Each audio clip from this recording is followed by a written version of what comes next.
Welcome to BH Photoshop tutorials with Brother Hannibal. We're going to do a quick tutorial on creating borders and the value of them. So let's go ahead and get started. We'll open up a new session. We'll do an actual 6x4 setting, which is your normal flyer standard. So 6 in width, 4 in height. Resolution needs to be a minimum standard of 300 or higher. And I like a transparent background. So let's go ahead and get that opened up. I'm going to drag this out into the middle a little bit.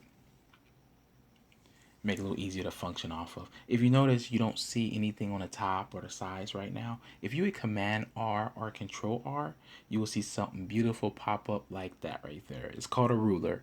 That actually allows you to set up your dimensions. So we know we're going to bring, if you go over and you click and drag on the ruler, you can actually set up your centerpiece and your borders. I like to go either an eighth of an inch or a quarter of an inch in on both sides and from top to bottom. That gives me the spacing I need to put my content there. It allows when it goes to print, if they have to cut it a little tighter, it doesn't take away from the words. So I make sure everything works within that frame, like that picture frame right there. Makes things a lot easier for me. Now, I already went and prepped for a picture, so I'm gonna go ahead and drag this picture in. I did a photo shoot this week for a client of mine. Haven't had a chance to do all the touch-ups on all the pictures yet, so this is actually a raw image right here that I took, and we're actually gonna get started right here.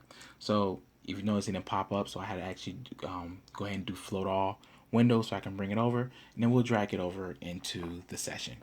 Now, if you hit Command T or Control T, then you can actually start stretching it out, or minimizing it in, and then you want to hit the infinite sign.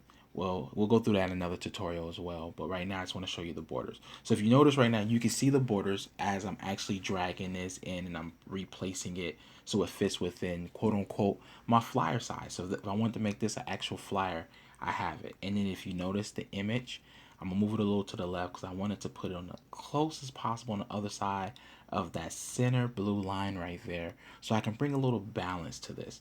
So the sandwich right there, that will actually be the left side. So that would be the image on the left side. And when I put the content on the right side, that creates the balance that you will see by the time we finish working on this. But if you look right now, technically, you see your borders. You see your borders right now. So everything has, even that quarter of an inch on the left hand side, you can see the lettuce is actually just inside of that. So I'm gonna actually type this up. Whatever font that you like to use, you can use that. We're gonna type in salmon sandwich. Yeah, we'll do salmon sandwich. Now, if you notice, I'm gonna drag it and start placing it close to the sandwich as well, so it kind of shows they also have a balance. So if you look at the border in the middle, and you know what, let me do a box. We'll do a box. So if you actually click and drag it on the lines, you can actually see how they line up perfectly there. So we'll type in salmon sandwich again, and then I'm gonna go ahead and rearrange this a little bit. I don't need to be as large neither, so we're gonna play around with that some. So we go here on the right hand side under character, I can actually bring the size down. And then I'm actually gonna open it up some so it's not so tight, and let's make it a little bit smaller. And then a couple spaces in between it just to kind of open it up some. And if you notice that spacing, I need to bring that spacing down right now. So right now at the top, you can see I'm actually going to bring the spacing up. I did an auto, and then I'm actually going to bring a little tight. Let's see how that looks. A little too tight. Let's go and give it a little more space. So we'll go back into this top part right here, and then we'll bring it down a little bit more. And now I'm actually going to just go ahead and change the colors a little bit. So instead of it being that yellow with the salmon, we'll kind of allow it to have a little contrast. We'll go with a white on it.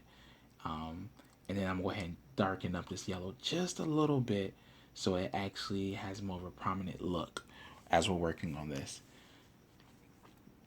Now let's go ahead and size it up a little bit. So if you notice it, the word salmon sandwich is actually under the center border, the center. So even though the bread is a little bit above it, it kind of has more of a balance here. So technically, what you're looking at right now is utilizing your borders. Is that simple? You go ahead and drag them over for the ruler, and you go from there. That's our tutorial. But what I'm going to do, I'm actually going to continue doing a few more edits on this as well. So you can stay on if you want to. If not, perfectly fine. All I'm gonna ask you to do is to make sure you subscribe below, and to always remember to live, to activate, and to create. That's one of the best things we can do. So I'm gonna go ahead and just do a couple of touch-ups as well. And you guys have a good day. Thank you.